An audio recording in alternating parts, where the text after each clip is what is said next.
Halmashauri kuu ya CCM Taifa iliyoketi jijini Dodoma imetoa taarifa ya kile kilichojadiliwa.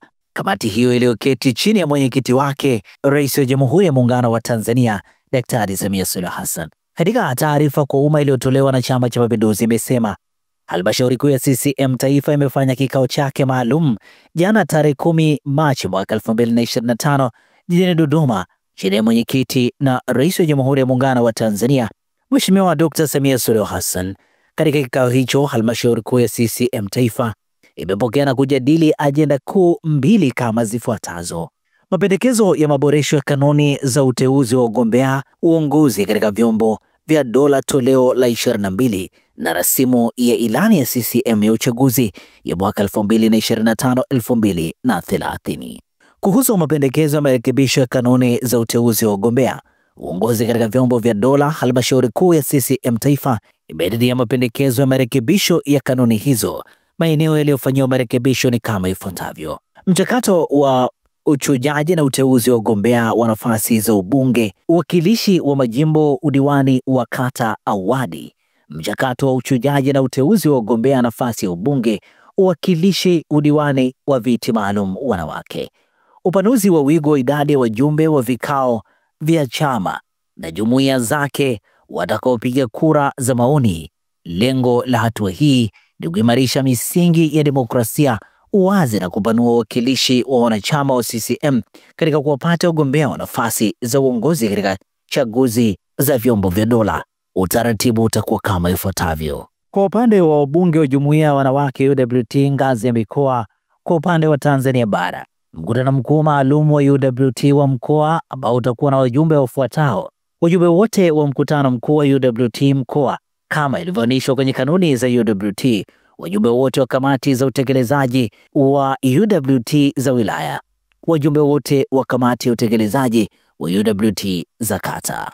Kwa upande wa Zanzibar, mkutano mkuu wa UWT wa mkoa utakuwa na wajumbe wafuatao: wajumbe wote wa mkutano mkuu wa UWT mkoa, 2 wajumbe wa kamati za utekelezaji za wilaya, 3 wajumbe wa kamati za utekelezaji wa jimbo, 4 wajumbe wa kamati za utekelezaji za kata au wadi, 5 wajumbe wa kamati za utekelezaji za matawi.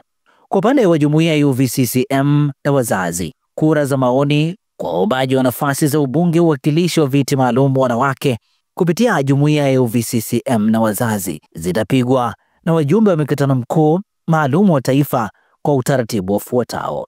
Mikutano mikuu ya taifa ya UVCCM wazazi itakuwa na wajumbe wanawake tu. Wajumbe hao ni kama wafuatao: wajumbe wote wa wanawake wa mkutano mkuu wa taifa wa UVCCM au wazazi, wajumbe wote wanawake wa kamati za utekelezaji UVCCM au wazazi wa mikoa, wajumbe wote wanawake wa kamati za utekelezaji za wilaya UVCCM au wazazi. Ukomo viti maalum: weka ukomo wa vipindi viwili vya miaka 5 kwa nafasi za ubunge, uwakilishi na udiwani wa viti maalum wanawake.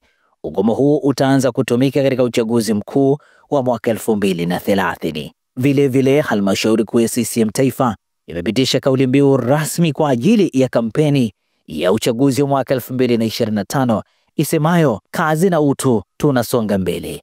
Kauli mbiu hiyo inaakisi dhamira ya chama kuendeleza juhudi za ujenzi wa taifa lenye maendeleo jumuishi, mshikamano wa kitaifa na ustawi wa watu wenye kujali utu. Imetolewa na Katibu Mkuu wa NEC Organization Isa Haji Usi Gavu tarehe 11 mwaka 2025. Hii ni taarifa ambayo imetolewa na Chama cha Mapinduzi kwenye Halmashauri kuu ya CCM Taifa iliyofanyika tarehe 10 Machi mwaka 2025. Mambo kadha wa kadha yameguswa na mambo haya yanatarajiwa kuleta mabadiliko makubwa katika chama hicho, chama ambacho kimekuwa madarakani kwa miaka mingi toka ulipopata uhuru nchi ya Tanzania. Nini maoni yako? Andika kwenye comment. Mimi naitwa Sheikhani Mzaina.